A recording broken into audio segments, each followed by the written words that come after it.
What's up, y'all? Pricing. That is a question I've been getting a lot from a lot of different areas, man. Not just the world of microgreens, people starting new businesses. People are asking me, what should we price? How should we price? So right off the top, y'all, I don't even think I'm going to be talking to you guys about what I price my microgreens for. If you guys want to know that information, it's already out there. Go down to how much can I make selling microgreens. My prices haven't changed. You can go there. I break down all kind of costs. My prices may not work for what it is that you have happening. And as we go further and further into these whole microgreen journeys and more people start to come on in to selling microgreens and selling microgreens for profit, I think you need to be able to figure out how much you need to sell your microgreens for. But before we get into all that, of course, y'all, please hit the like button, the subscribe button, and the notification bell. And don't forget to put a comment down below as well. All of those things go a long way in helping out the channel, so I can keep bringing you guys content. Pricing. Like I was saying before, man, this video isn't going to be about me telling you how to price. More or less me telling you how I normally go about pricing what it is that I have here. Now, there's one thing that we will note is that at the beginning, actually there's a couple things that we should probably note. One, this video is pretty much intended for people that already know how to generate their cost of seed per tray, their cost of compost per tray, as well as a couple other key factors. How much electricity does it cost for you to generate one tray? It's just those ongoing costs, really the only thing that I'm going to be focusing on. I was in a unique position when it comes to microgreens because there was nobody out there really in my area selling microgreens.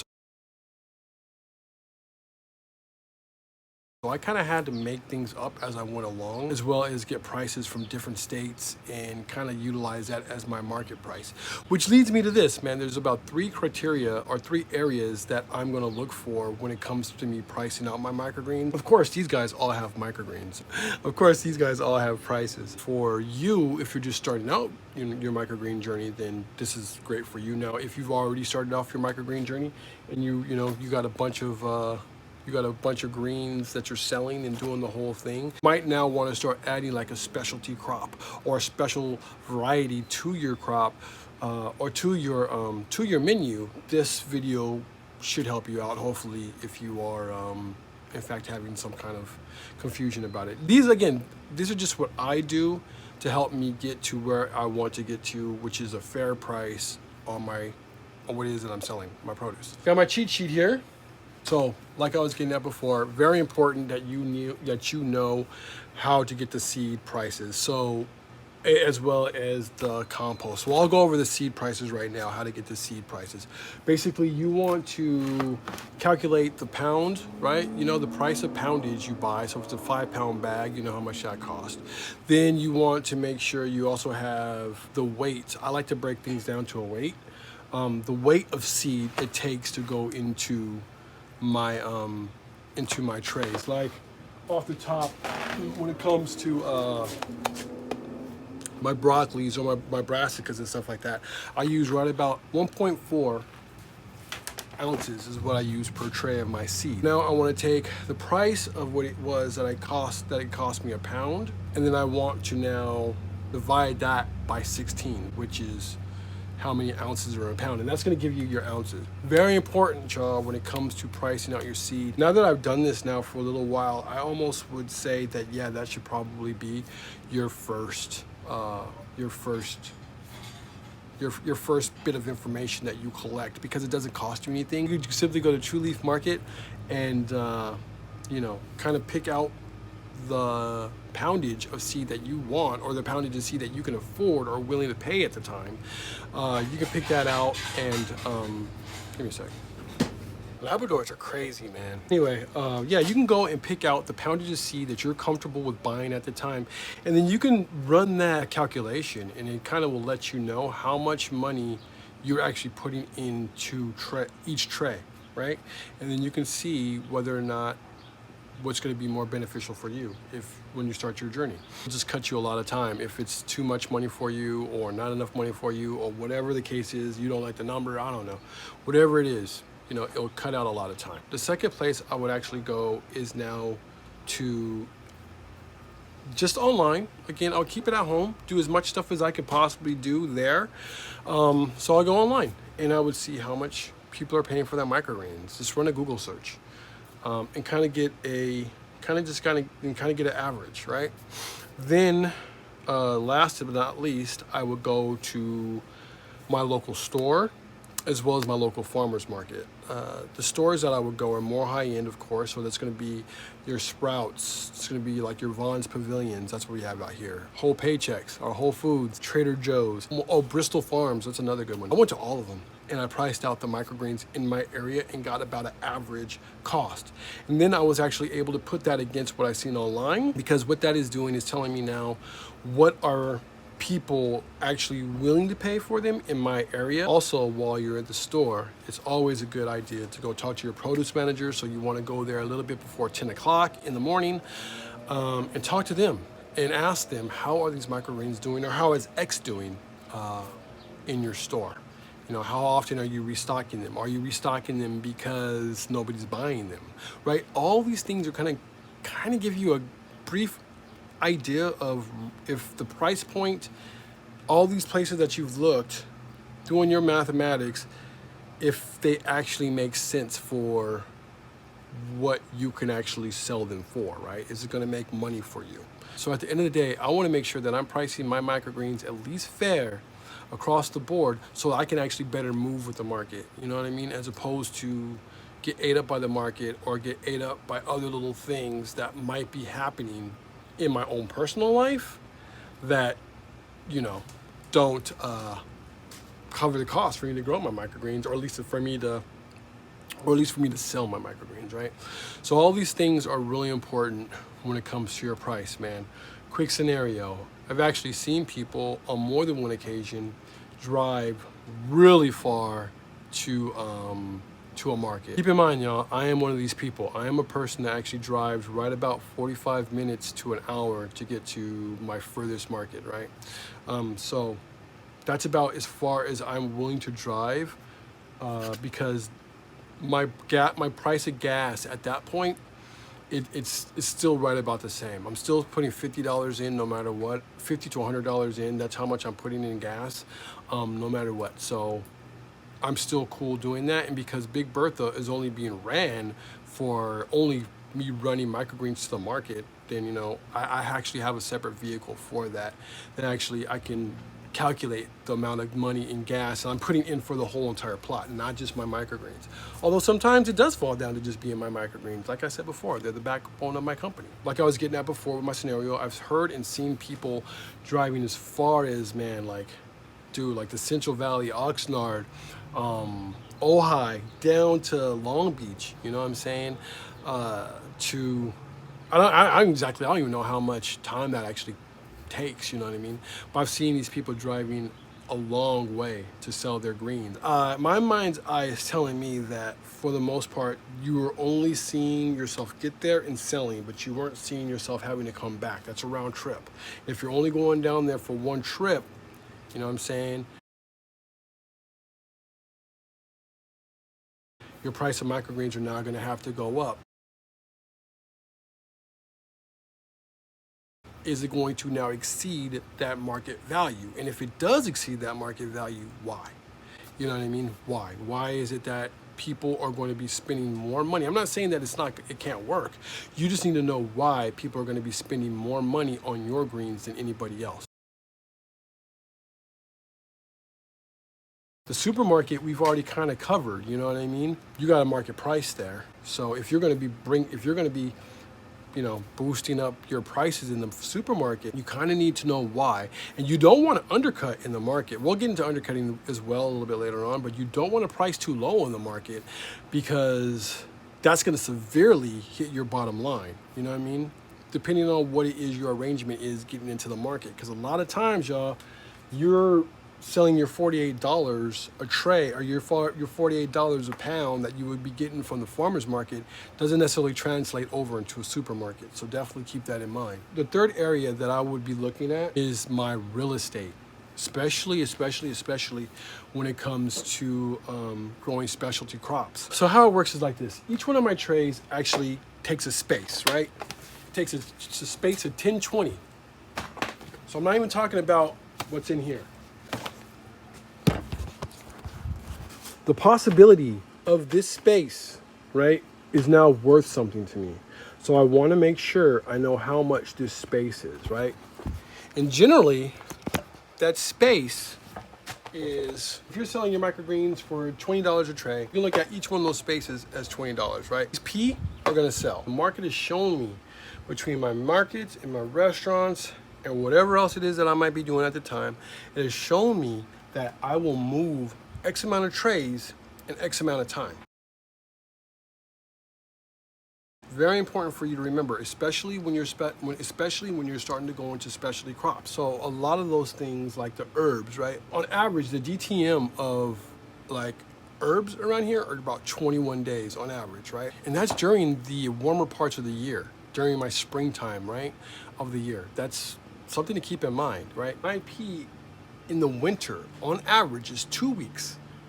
During the summer, it can cut down to right about 9 days, okay? So I want to take the average price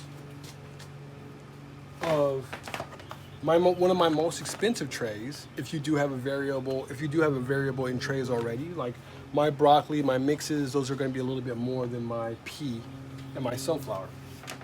So I want to take the average cost of this tray, again, using 20 as an example. So I factored in my electricity cost. I factored in my cost of seed here. I factored in my compost, right? So how many days did that take extra over the 7-day time frame? These will be ready during the hotter part of the year. During the springtime, let's say it'll be right about 9 days at most, right? That's kind of why I was looking at the P, because they're about the same. But it's gonna be right about a 9-day time frame for my most expensive thing. I now am going to take that 9-day time frame and I'm going to divide it by 20, seeing that's the price of the cost of this tray. Divide that by 20. Now I'm going to begin to add that same price to the new tray. If this is costing me 20 bucks, you figure the cilantro could easily cost you $60 a tray. If you're looking at your real estate, of course, there's gonna be some fluctuation in there. There's some people out there that will sell a cilantro for $60 a tray. Rightfully so, I can completely understand that. Why? Because I could have easily 1, 2, 3 trays within that 3-week span and got 21 or got 20 bucks per tray. Right? Now, here's the thing. This is where your market value comes in. Are they gonna pay $60 a tray for that? I don't know. Some people can get away with doing it. Other people can't. So now you have a bit of a buffer, right? Now you can move your prices down to where it is for you to feel more comfortable. But keep in mind, for that specialty crop, you technically could start losing money if you had only just been growing this in that same spot. These are just kind of the things that I go through in my head when it comes to me pricing stuff, right? I want to make sure that I'm being smart about it, you know? So basically, if you already have an acre, right? And right about half acre of that has already answered the supply or the demand of your market, well then yeah. If you got another half acre, or not necessarily half acre, but you got more space, whatever it is, even if I had like another rack of space, yeah, if it's just free space, yeah, go ahead and put those in there, man. See what happens. But always keep in mind that even when you put in that new space, if you haven't met the full demand of your market, chances are you should be putting this in. Just always keep that in mind. To kind of get back on point, that's one of the ways that you can kind of go about pricing out, you know, at least getting a fair idea of what it is that you could be charging to your market. Some people will pay them, some people will not. It's a specialty market, so you want to make sure that you're actually getting your costs, man, and you're not undercutting yourself.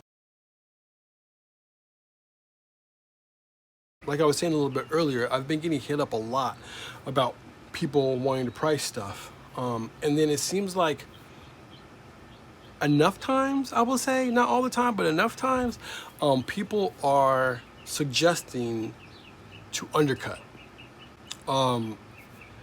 For the reason in which they're saying to undercut, I always say no. You know, if your idea of smart business is to undercut the next person or your competitor to get a client, that's not smart. That's just racing to the bottom. Basically, all that's going to do is begin that momentum to race down to the bottom. So if your customer is only looking for the lowest bidder, yo, I don't even know if you want a customer like that. If your customer is only looking for the lowest bidder, more than likely, dude, down the line, you're constantly going to be getting hit up to freaking lower your prices. That's one. I mean, so you got to really be careful on who it is that you're trying to cater to overall. Two, it can actually lead to now where another competitor that can afford to undercut you easily just comes in and undercuts you. And then what do you do? Like I said, you know your price. You know where you can't, you know how much it's costing you, right, to generate your microgreens, to actually value in somewhat of your time and to be able to get to a market, right? You understand what all that stuff is. If you begin to undercut and ultimately begin to undervalue what it is that you're selling, yeah, man, you're gonna leave yourself in a world full of hurt. You know what I mean? You're not gonna last too long. You know what I mean? It's just not gonna work.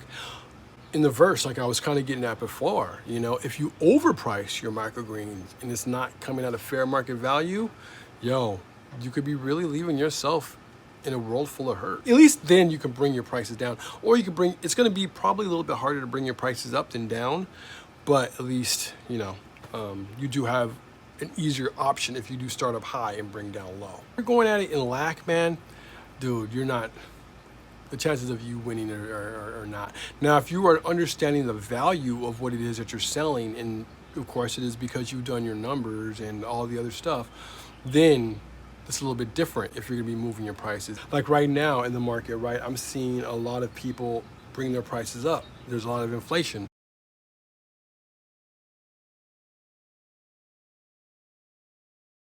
So they're seeing a lot of opportunity to bring their prices up.